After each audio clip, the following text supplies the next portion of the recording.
Hello, everyone, and welcome, a warm welcome to this panel on the rights of child athletes. When does participation become exploitative? My name is Benjamin Smith, and I'm the child labor specialist for the International Labor Organization. And it's an honor and privilege for me to be the moderator of this panel. Let me introduce you to the distinguished panelists that I have with me today. First is Yoshi Noguchi, who is a child labor expert, a guest university lecturer on child labor. Formerly, Yoshi was senior legal officer at International Labor Organization and brings extensive experience of promoting ILO Conventions on child labor through development cooperations and in the framework of the International Program on the Elimination of Child Labor, IPEC. Very warm welcome to you, Yoshi. I'm also joined by Dr. Peter Donnelly. Peter is a recently retired professor and director of the Center for Sport Policy Studies at the University of Toronto. He has edited 2 major sport-related journals and served as president of the North American Society for the Sociology of Sport, among other positions.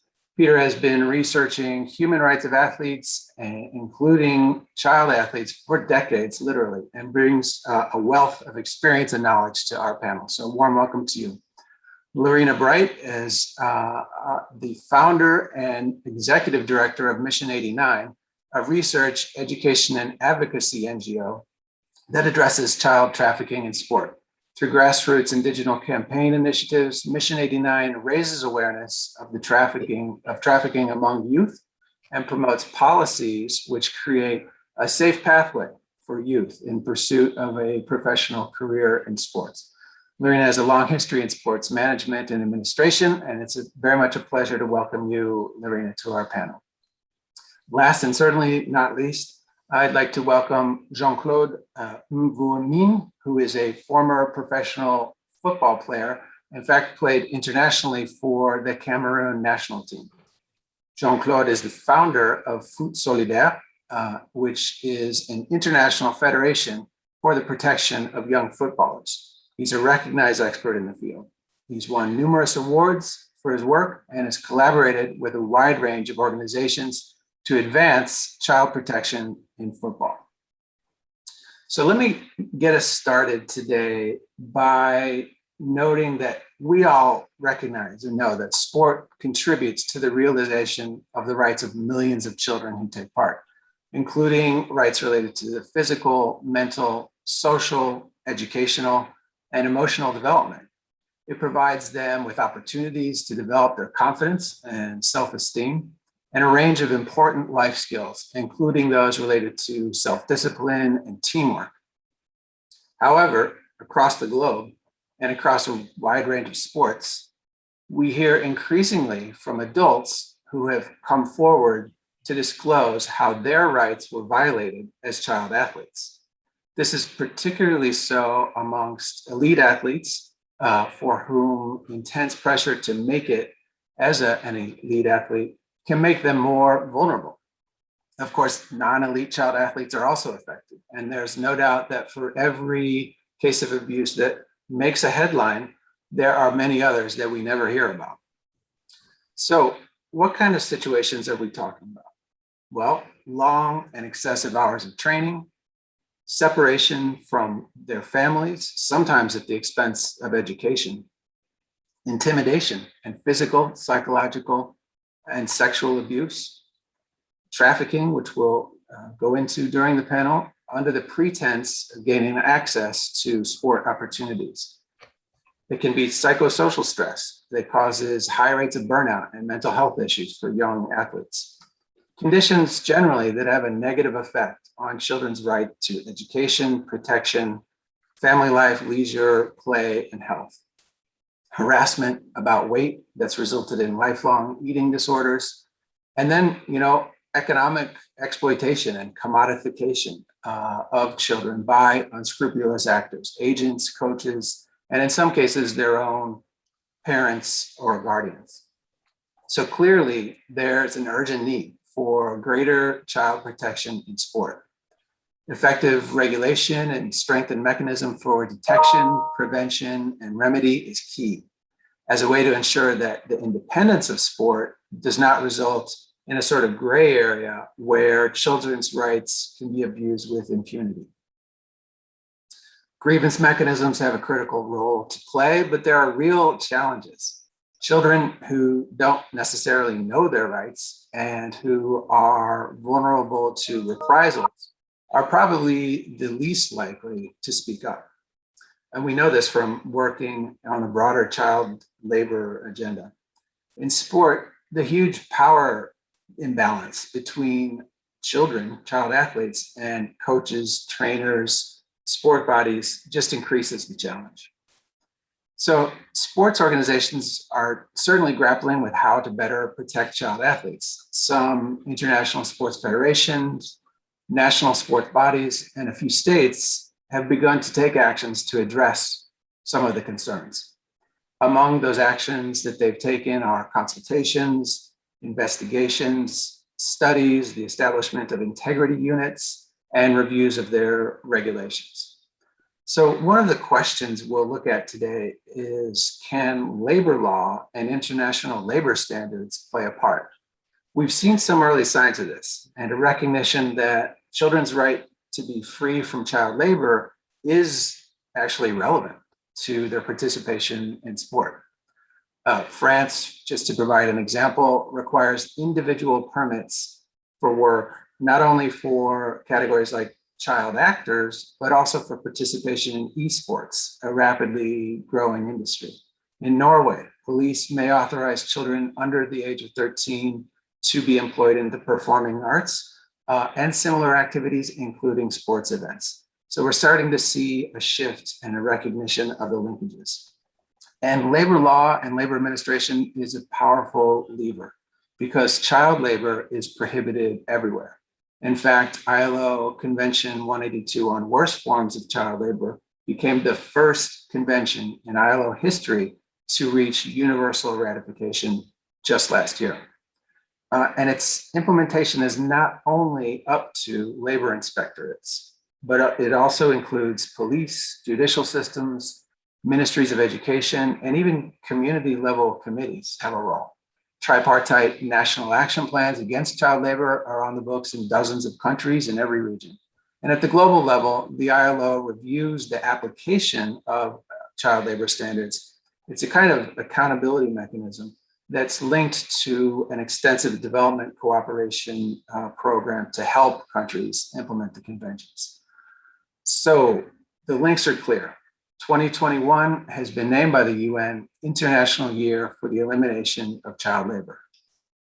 The time is right to take a deep dive into how legal protection against child labor may increase protection for children involved in sport and to really increase our common understanding and knowledge about the ways that children's rights can be infringed in sport and what to do about it. So without further ado, let me turn to you, Yoshi. It's a pleasure to have you. And I'd ask you, please set the stage for us. What is it that we're talking about when we talk about child labor, and why does it matter for sport? Thank you, Ben. Hello, everyone. My name is Yoshi Noguchi. As introduced, I worked in the ILO dealing with this international standards a lot. So I'm going to present very quickly how it sets that sort of framework to consider what is child labor, because even when there's a huge agreement, child labor should be abolished. We do everything for it, but then what is it? It's not that simple to identify and define what should be stopped. Please, next slide. Next slide, please. Yeah. So in different international treaties, it's called differently. The Convention on the Rights of the Child of the UN, they call it economic exploitation. And the ILO, we've been talking about child labor. It's considered to be basically the same thing. And then they are also endorsed in that SDGs as target 8.7 that is really specific to say by 2025, let's end child labor in all its forms. All its form means it can come up in a very different form. So that's what I'm going to present. Next slide, please. So what is child labor? Very briefly, in the ILO's or the UN sort of international treaty point of view, there are perhaps two things: worst forms of child labor, and then work done by children below the minimum age that I'm going to explain a bit later. But worst forms, that is for everybody below 18 years old to be protected from. So that's what I'm going to explain. Next, please. So what is worst forms of child labor? This is, in fact, 1999, this Convention 182 was adopted. And then, as Ben said, it's ratified by all the ILO member states. So it means everybody agrees, yes, it should be stopped. But to actually stop it, that's the next step. Ratifying international treaties, it's not enough to get rid of all these bad things that is happening in practice. So basically, it's 4 categories in here. First of all, children in slavery, forced or compulsory labor, and child trafficking. In fact, this also includes forced recruitment for using armed conflict. So what people might call child soldiers, that was a big debate whether it should be called child labor, but it is agreed to include it. This does not mean under 18 is the only human beings that should be protected from this. Even adults should be protected from forced labor or child, it's not child trafficking, it's human trafficking. That happens for adults as well, but specifically for children, it's so bad. We need to stop it immediately. And this, we hear that might happen in the context of sports by forcing somebody to play for some team or group and do not let them leave. That is, in fact, not just entry into something, you're brought into something by force or threat of force, but also prevented from leaving the situation. That's also the international definition of forced or compulsory labor, whether it's a child or adult. If you cannot say, thank you, I had enough, the situation is not what I want to leave. And then if that is stopped by some force, some sort of punishment, then it's forced labor. So that might be a concern, not just for under 18, it might be adult athletes. That's another topic for another discussion, but that is very relevant in the world of work also for different cases where people want to look for work and then cannot leave because they're in the debt, for example, debt bondage. It might be called modern forms of slavery. Second and third, it might be a bit specific. Children used in prostitution or making of pornography, or children used in illicit activities. The big example is drug trade. These might be really criminal activities that is prohibited by criminal law in many countries, or most countries. And that's also economic exploitation of children. Therefore, it needs to be stopped, but maybe not directly relevant for sports. So the last one, in fact, this is the biggest chunk of worst form, that is children in hazardous work, something that is bad for your health or safety or morals. That I'll explain later in another slide. Please, next. So this is the minimum working age. The worst form has to be stopped for under 18, boys and girls, everyone. But working age is not 18. So usually 15, or as an exception, 14 from developing countries, they can start working because that's about 15 to finish the compulsory education in most countries. So that's normal to say you can work from there. However, hazardous work you have to stop until 18. Yeah, that's the rule also for this other convention. And light work, even if you're a student in the compulsory schooling, you might start working. That's what a lot of adults say, I did something. Yes, it's okay. So let's see a bit more about these fine lines of what is okay, what is not okay. Next slide, please. So how does this work? It's to be stopped for all under 18, but also it is a worse form of child labor. So it's really something that everybody must be aware and then vigilant to stop it. Work that is by nature or circumstances. It is likely to harm health, safety, or morals of children. So it can be a lot of different things. And especially, it might depend how hazardous that particular work is in national situations. So that's to be decided in each country. But then it also includes, for example, exposure to violence or harassment. That might be an element of hazards because it's very bad for health and moral and safety and everything for a child. So that's a difficult thing because even if the generally safe and healthy environment, the boss might be shouting at the child that we cannot predict and then remove the child. So that's a challenge. Maybe that sort of consideration of violence and harassment at work, it's not only for children. I'll talk about that perhaps at the very end. Next slide, please. Then also exceptions might be necessary to be kept in mind when you talk about what is child labor, because that can guide you how to distinguish what's okay and what's not okay. Because when the ILO standards says it's okay to let light work even before the end of compulsory education, there are consideration to be given, conditions that should be respected, like not to interfere with schooling and not to harm the children. That sounds, of course, but it's not the situation everywhere. That's why it is the necessity to make sure that if you allow exception, you need to make sure these conditions are kept. Also, exceptions are made for education and training in general term for work, because apprenticeship might start before the end of that compulsory education and then the minimum working age. Or children might start learning an occupation, not just sports, but anything. They might start learning, and that's considered okay, but it might also be a possibility for exploitation, like calling it teaching and then exploit the child's work.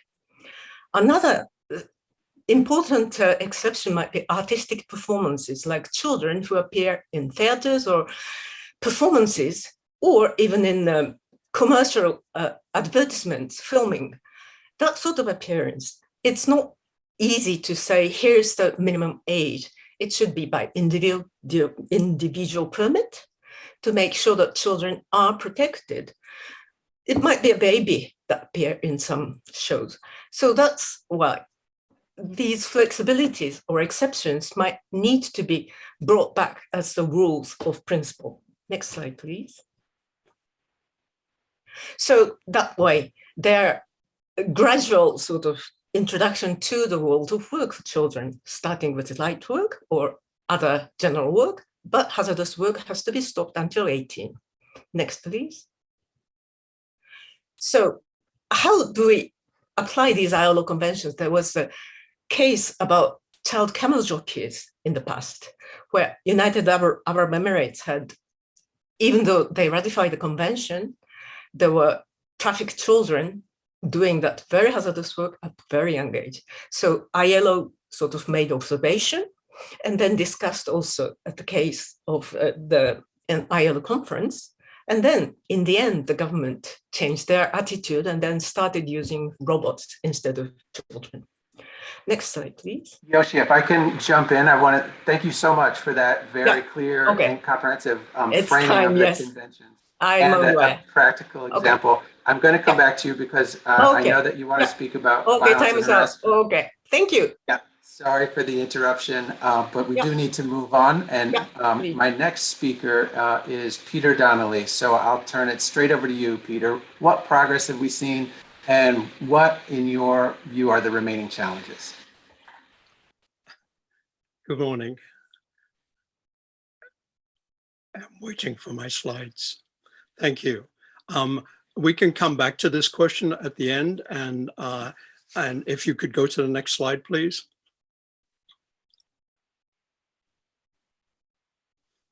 Okay, we're talking about children at work, children laboring in the area of sport.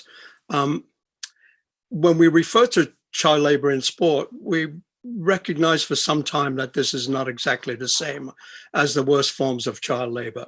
However, there are situations that are analogous to child labor. So, for example, some young athletes are in similar position to child actors in theater, film, or TV. They're paid, but they don't enjoy the same kind of union protections that some children in acting enjoy. And other children in sport are also equivalent to children who are involved in dedicated practice for music or for dance, where they're involved in where their involvement is very high, takes up enormous amounts of time, can be hazardous at times in terms of their health, and also the engagement is with the expectation that they will possibly have a career in those areas at some time. As you can see here, children would never think of doing this on their own, and we ask them to work hard, we ask them to work out, we measure their work rates, we increase their workload for children, mostly children in high performance sport, but not exclusively children in high performance sport. We will also, children and adults are bought, sold, owned, drafted, traded, or auctioned in the name of sport. Next slide, please. This started probably about 60 years ago with the Cold War, when sport became rationalized. Sport became what one British writer has called a war without weapons, where major nations were fighting against each other on the international playing fields, particularly the Olympics and World Championships. And all of a sudden, winning Olympic medals took on geopolitical significance. And so there was a recognition, it's often blamed on Eastern Europe, that by training children very early, it was possible to develop elite athletes who would win medals over other amateur athletes who started training much later. But there's evidence now that this began probably in Australia, probably in the United States. Example from the 1956 Olympics, the Australian swimming team, out of 13 medal events in swimming at those Olympics, they won 8 gold, 2 silver, 4 silver and 2 bronze medals at that Olympics. That is overwhelming success, and it was done by young athletes who were trained by a coach named Don Talbot. And after that Olympics, it became the model, not just in swimming, but in other sports. Don Talbot said other leading swimming nations went away from Melbourne knowing they had to act quickly if they were to match Australia's progress. And that's really the start of children's intensive involvement in specialized training in sport. Next slide, please. There was early recognition that this was a problem in the declaration, UNESCO's Declaration on Sport that came out in 1964. It was recognized even then. This declaration was the one that preceded the International Charter on Physical Education and Sports. And there's a phrase in the declaration that says, we must avoid excesses in training, in participation to competitions, and the importance given to results. These excesses can be a threat to the health and mental balance of young athletes. So in 1964, there was a recognition that, that this could be problematic.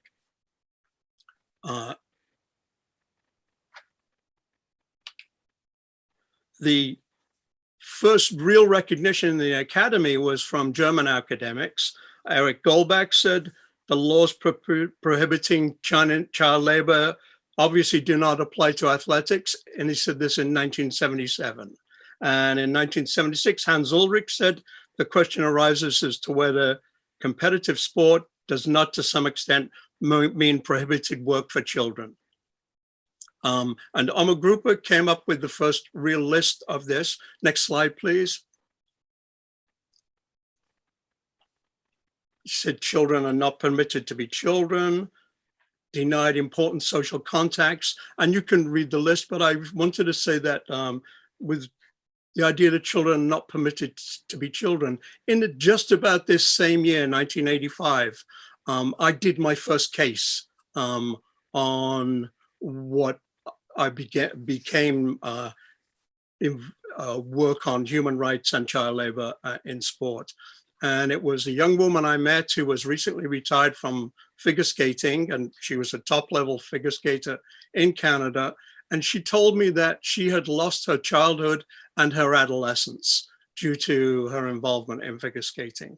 And that really struck a chord with me. And I went on to interview 48 more recently retired athletes and found all kinds of problems. And I called my working title for the study was The Good, the Bad, and the Ugly in children's sport. And there was way much more bad and ugly than there was good.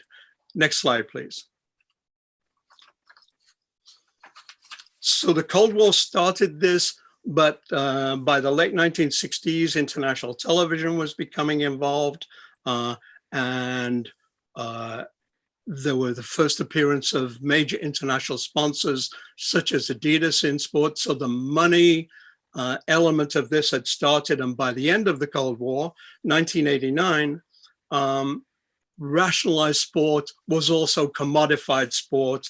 It was commercialized, and both sport and athletes were products of this commercial system. And that has just grown since then. The other, next slide, please. The other major event in 1989 was the introduction of the Convention on the Rights of the Child. And the effects of the convention was, in one way, it was everything, and in another way, it was nothing. It provided a major tool for children's rights and against child labor. Academics such as myself and human rights experts such as Paulo David began to realize quite quickly the significance of the convention for children in sport.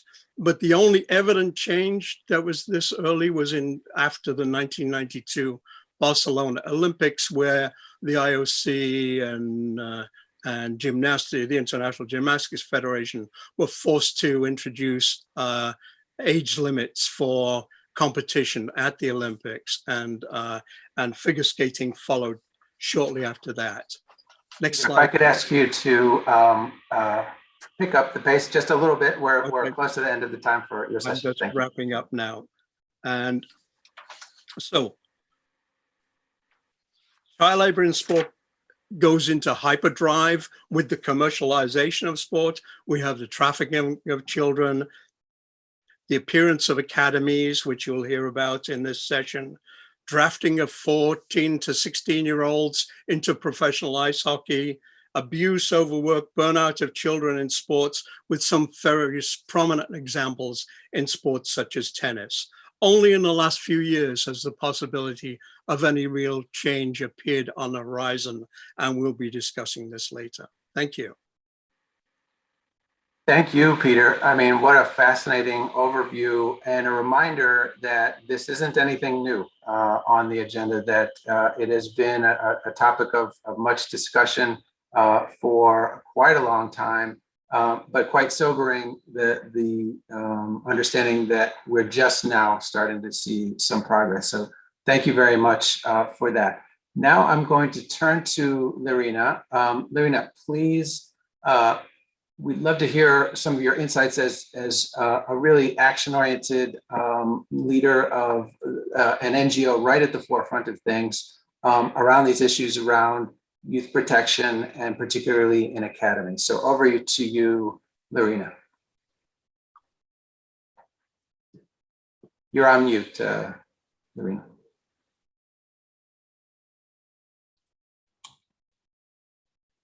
Okay, here I am. Thank you so much for that introduction, Ben. Today I'll be talking about child labor in relation to human trafficking and how academies can sometimes serve as a bedrock of these actions inadvertently. Sport and trafficking are not words that are usually used in tandem. But human trafficking, as we all know, is a global problem, and it occurs in every economic sector. And sport being a $1 trillion+ industry, there's absolutely every reason why it would attract fake agents and human traffickers who sometimes misrepresent themselves using sport opportunities to lure vulnerable young people, sometimes even children, into exploitative situations. Trafficking is very complex and the definition is very technical. There are differences in national definitions of human trafficking, but many countries, most and certainly a majority of European countries have adopted a definition that is framed by the Palermo Protocol. And I think if you just give me a little moment to just give the definition, it states that trafficking persons shall mean the recruitment, transportation, transfer, harboring, or receipt of persons by means of threat or use of force or other forms of coercion, abduction, fraud, deception, abuse of power, of a position of vulnerability, or of the giving or receiving of payment or benefits to achieve the consent of a person having control over another person for the purpose of exploitation. In the case of child victims of trafficking, the recruitment, transportation, transfer, and harboring or receipt of a child for the purpose of exploitation shall be considered trafficking in persons, even if this does not involve the means that I mentioned before. So the means being threat, force, coercion, fraud, deception, abuse of power, vulnerability, etc. And so you see just by looking and listening to the definition that the encompassing language, such as recruitment and transfer, these are words that actually describe common sport processes. And sometimes these actions, we now know, lead to abuse and exploitation, which the media in recent years have helped bring to surface. And so to contextualize this issue, trafficking can occur in sport in 3 different ways that we know of now. Trafficking occurs in sport, can occur through sport, and can occur around sport. So just very simply, it's my simple way of defining how it happens in sport. So trafficking in sport usually occurs when there is an actual existence of an opportunity, albeit that opportunity is exploitative. And my colleague earlier talked about contracts. Sometimes you would find that, contracts that have been given to players are largely exploitative, which means that they have the agent in some cases garnishes a large percentage of the wage, and sometimes the players don't see any of it, period. But they are forced to train, they're forced to sometimes even do other work outside of sport. And that leads obviously to other forms of vulnerabilities as well, and other sport integrity issues, because we now know that there's a linkage between trafficking in sport and match fixing and so forth. So trafficking through sport, which is the second form, that's what we see quite frequently, which is it's essentially a scam. So in majority of the cases, there's absolutely no opportunity there. And basically the individual is being trafficked for other purposes, be it begging in the street, drug trafficking, sex trafficking, as examples we've heard before. Again, the third would be around sports, and these are incidences that are not linked directly to the sport or the game, but you find this sometimes largely around mega sporting events where positions might be advertised as in the hospitality or construction or transportation, and again we have people that buy into that and arrive and are put to then have exploitative contracts or are then put to other work. So the approach that Mission 89 has taken to addressing this issue is preventative, and we focus on sensitization, awareness raising. We're doing a lot on education capacity building, and certainly around advocacy for improved regulations of this space.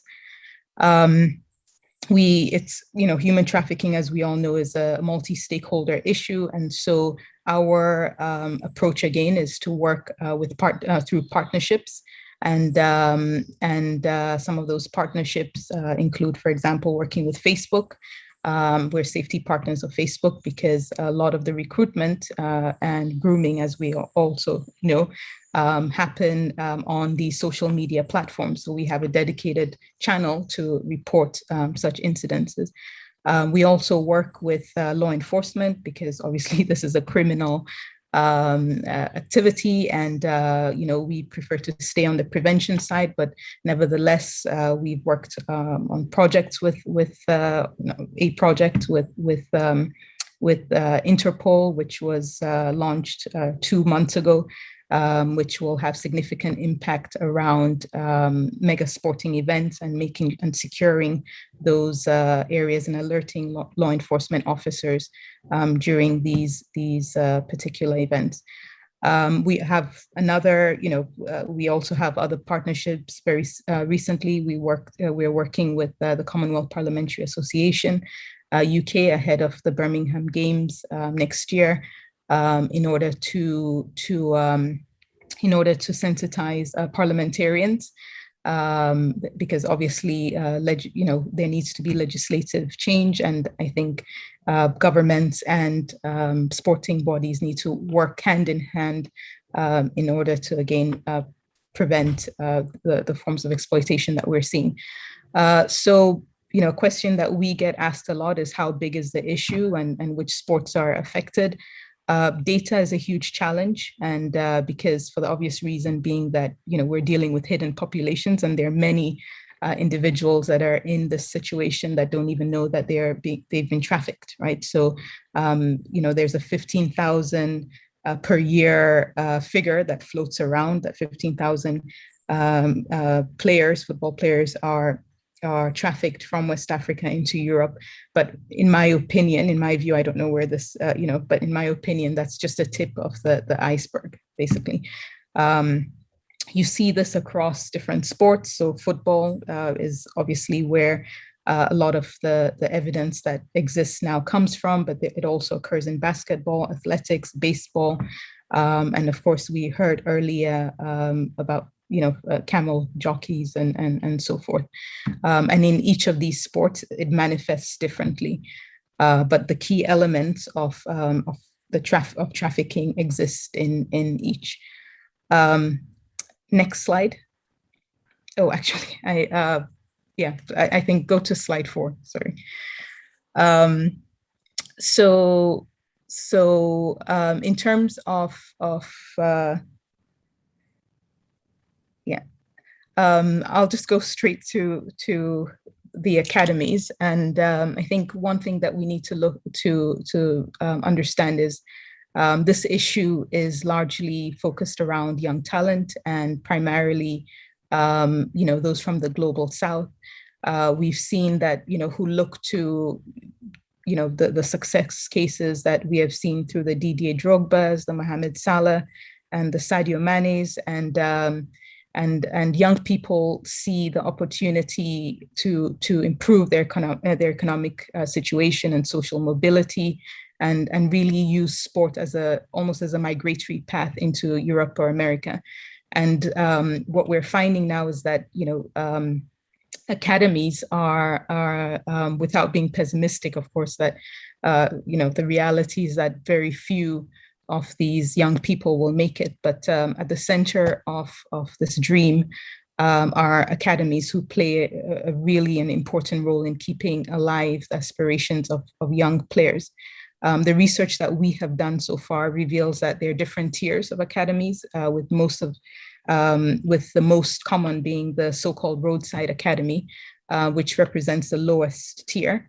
And then at the upper spectrum, you have the foreign-owned academies that are affiliated with European clubs. What these academies appear to have in common is that they operate business models where athletes are considered commodities to be traded or sold, and hence to maximize economic gains.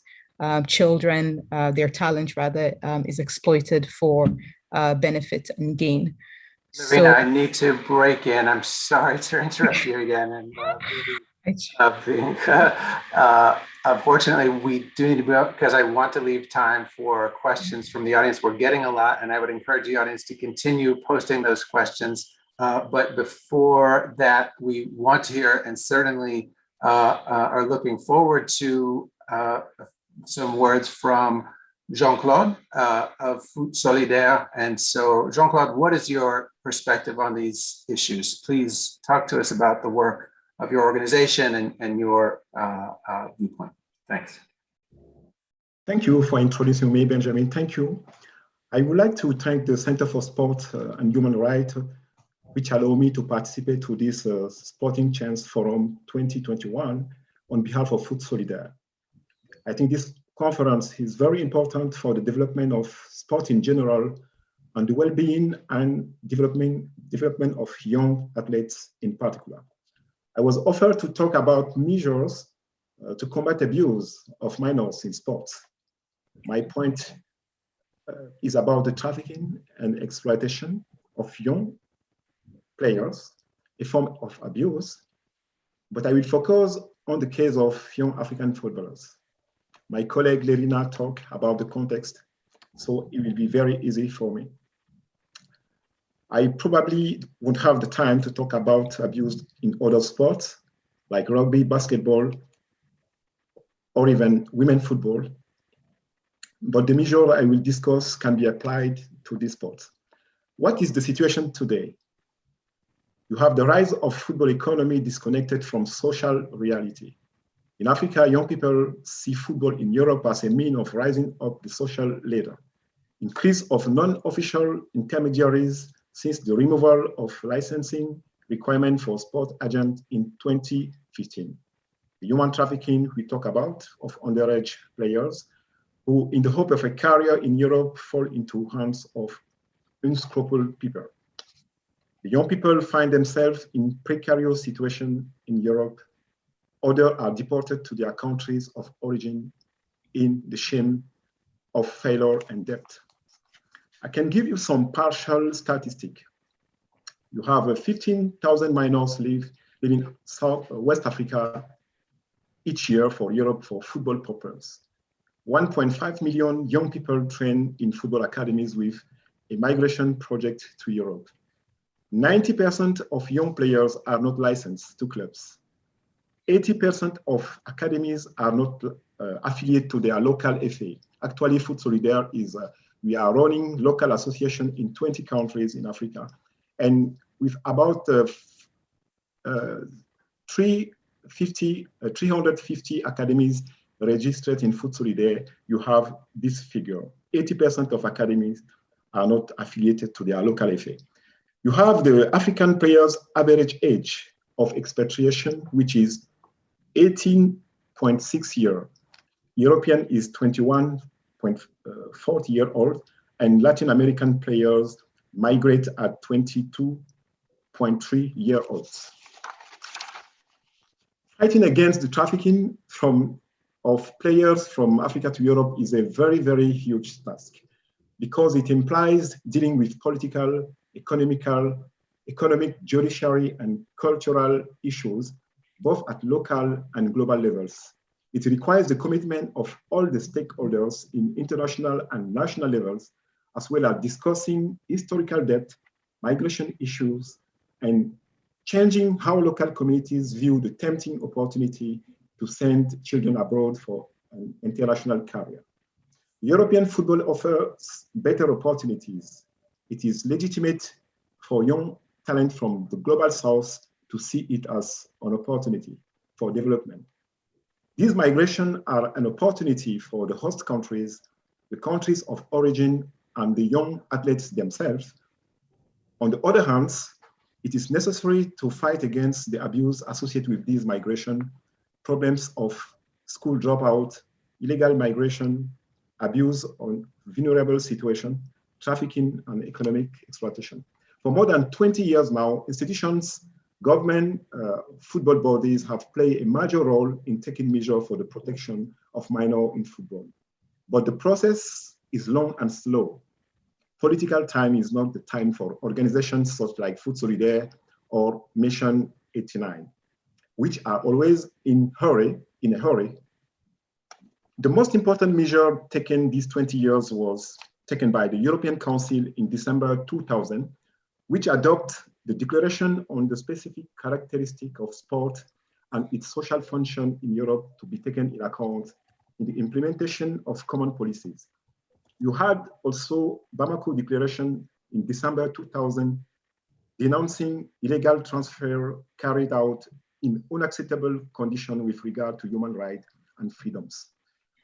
What the FIFA issued in May 21, 2001, the protection of minors in football regulation after the EU, UEFA, and FIFA negotiation on transfer regulation.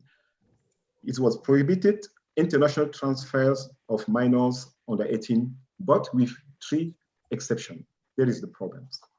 In March 2007, the European Parliament gave the report on the future of football in Europe, calls on football governing bodies and clubs to invest into the fight against human trafficking, respect good practice regarding the discovery, the recruitment, and reception of young foreign players.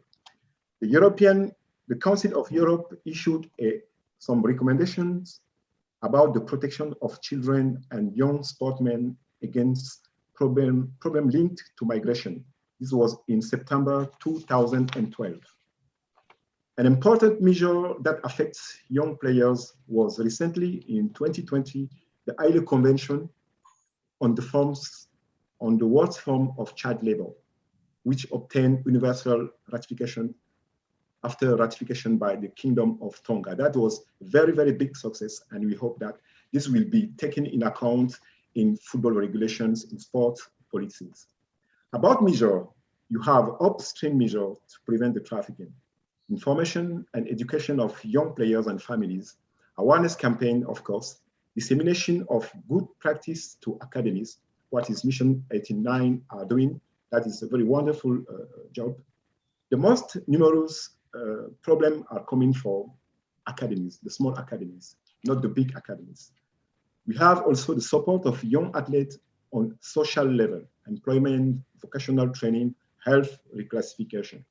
You have downstream measure, better integration of young players when they are recruiting in Europe, and a better management by clubs of unsuccessful careers.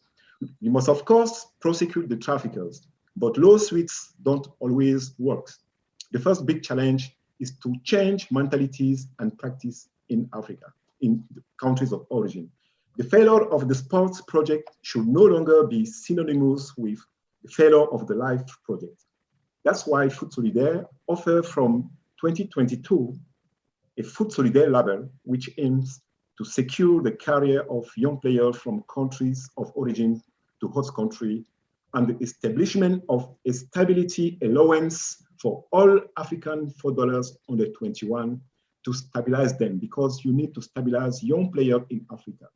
Everybody wants to move, but we know that we have very few success, as Lerina talked about Drogba, Sadio Mane, Eto'o, and others. It's important to stabilize young players in Africa. Finally, I can say the protection of young athletes is constantly evolving because practices change.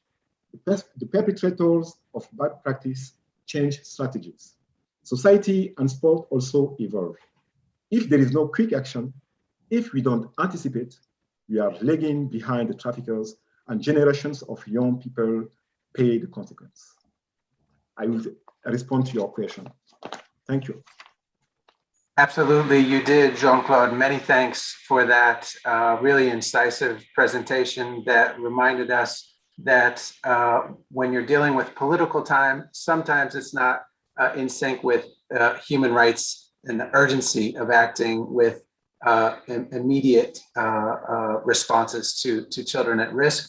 I think that what you said complemented Larina's intervention perfectly, with Larina kind of going into a bit of depth, what is trafficking, and pointing to this leverage that exists in sport because of the aspiration of children to succeed and how that can be used. And we're talking, what's been called modern forms of slavery, and it's all about deception and these ways of coercing people that aren't, the classic thing that would come to mind with forced labor and these sorts of terms. So thank you very much. And to all our panel, a big thanks. We're not finished yet, and we have managed to save some time for questions at the this final segment of our event. So we've got one for you, Yoshi. I'll start. Based on your experience, what are the challenges and complexities regarding child athletes as workers? And if you can touch on that employment relationship, does that apply when it comes to child labor? And generally, can you speak to this issue of workers and child athletes? Thank you. Indeed, child labor is tricky because international standards call for protection of all children from economic exploitation or child labor or whatever you want to call. But the labor law in each country that usually sort of introduce this into national laws, it's about employers and employees, and then it's rather limited if you see the whole child laborers. Even the general, not just sports, child labor happens 2/3 or more in family, and there's no employer. It's the parents that work and children help. Like that, there's no employment relationships that labor law comes in. So that's not at all the only solution to stop child labor. So this is indeed particularly important for child athletes, even when they're not employees of anybody. It still needs to be protected, especially from human trafficking or from hazardous work that is exposing them to the hardship and to compromise education. That's also the idea of protecting children under a certain age, because they should go to school. So that's the challenge, not just sports, but child labor rules. We agree internationally to help, but how to do it is not that simple. There's no law to prohibit everything. So it's in each situation. It might be protection of children from any corporal punishment, for example, that might help, or anything that is like helping the migration through safe channel. That might be a countermeasure to stop trafficking. That's generally also even for adults or young people looking for jobs in general. So there's a lot of different things. It's not just punishing and prohibiting that makes things stop. That's what I can say. Thank you, Yoshi, for pointing that out, that we're talking about universal rights that apply to every child, and that labor law and labor law enforcement may have a role, but it takes really a wide range, more of a holistic approach, drawing on every lever we have at our disposal. So thanks very much.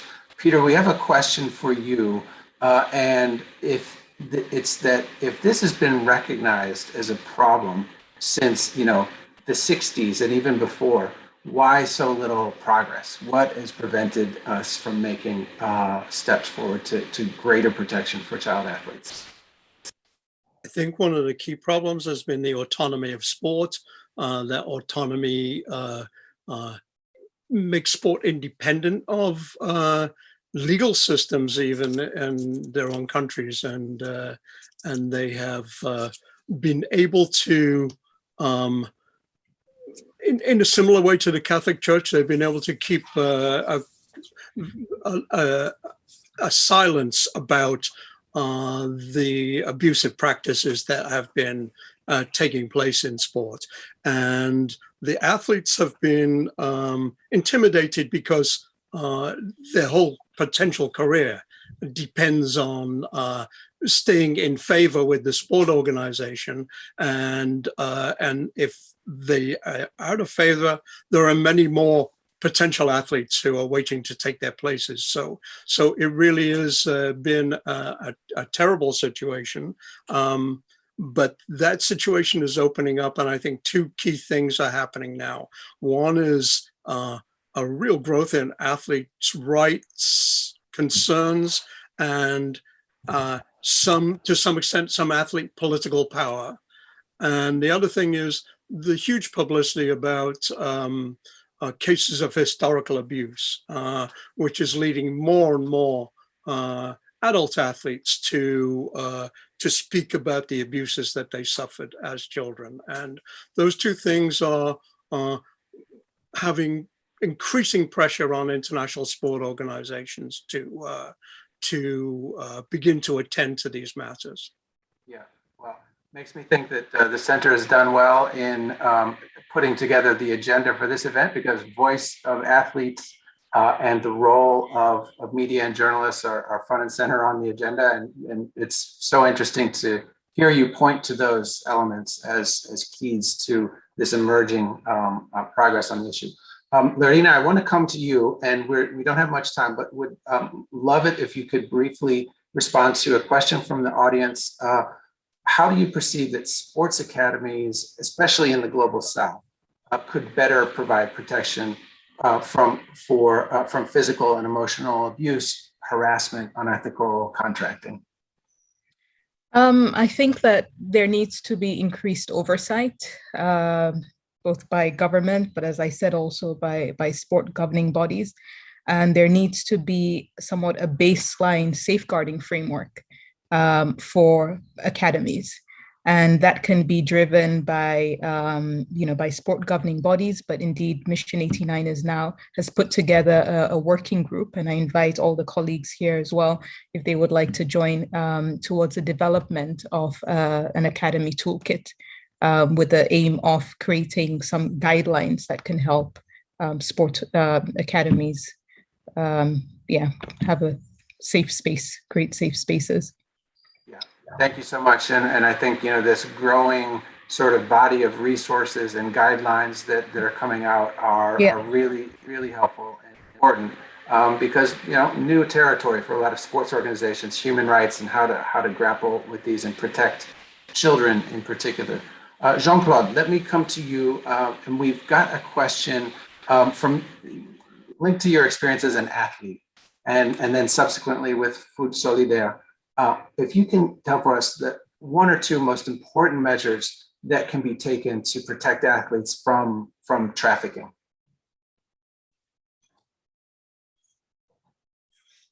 A very, very huge question.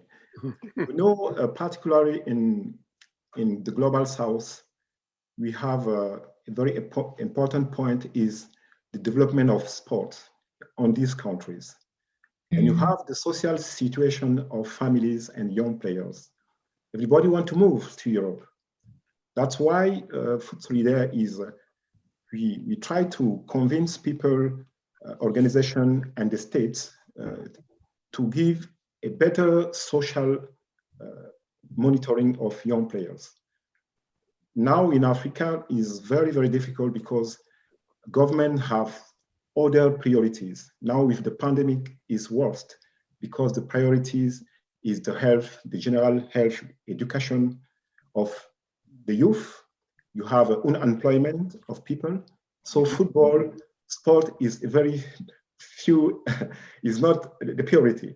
So the only one thing, as Lilia talked, we need awareness campaign to improve the capacity of the coach of academies but it's important today to have a safeguarding policies with link with a social work, because if we cannot disconnect protection and social, because we know the majority of the young players who are stranded in Europe and in Maghreb, they are coming from families with poverty, with school dropout very early. This is the main point, the social. And I think with the help of the African stars like Sadio Mane and others, we need big campaigns, but the campaign cannot be just for 1 month or 2 months. We need permanent program in Africa, in the global South, because the family and the young players, even and with the coach, they need to be accompanied day by day. If you just have launch a campaign and after 1 week, after the campaign, the people have other priorities. So it's important today to have to know that it's important the social help. We are looking to create to give the project of an allowance for everybody. I talked with some African minister of sport, and today they said they need a motivation to the young players to stay in Africa, because everybody is training just to send players abroad. What about development of football in Africa? So everybody, academies, clubs, and the federation have they need today to work on local development, because we know that the million of young players in Africa, they will not be in all these player will not come in Real Madrid or Paris Saint-Germain. We know that it's very, very, very few. So it's important to work on the development of football in Africa, particularly youth championship. For example, you have the African Cup under 17, but in African countries, there is no championship for this category. So it's important to go on step by step, launching youth championship, and then try to. But another point, because we don't have a lot of time. Another point is about, for example, the youth national team. Today we have young players coming from France, from Germany, and they are coming from Europe to play in local youth teams. This is not a good sign. It is not a good point if you want to prevent the migration, because you have the trafficking, but we also have this exodus of young players because they don't find any opportunities locally. That is my humble opinion. With my 20 years of experience in Africa, I went in, I can say maybe 20 countries in Africa. And when I discuss with the family, what I see is just nobody care about them. So the FA need today to be connected even with the illegal academies, because most of the trafficking coming from illegal academy. So the work of Foot Solidarity today in this to the 20 countries in Africa is to convince all the coach, the promoters of these academies, that is in their benefit, train and to safeguard the young player if they need good player. So it's important to have this field work, and I trust we have to join forces, but the state, the government, African government, the federations have some words to say about this. But I'm very happy to have today a tool with the ILO. This ILO convention is very, very important for the future. Yeah. Thank you so much, Jean-Claude. It was a big question, and you really handled it very nicely, drawing our attention to the importance of addressing those root causes that are, driving children to make desperate choices and their parents, and really just a wonderful overview of the gaps that remain.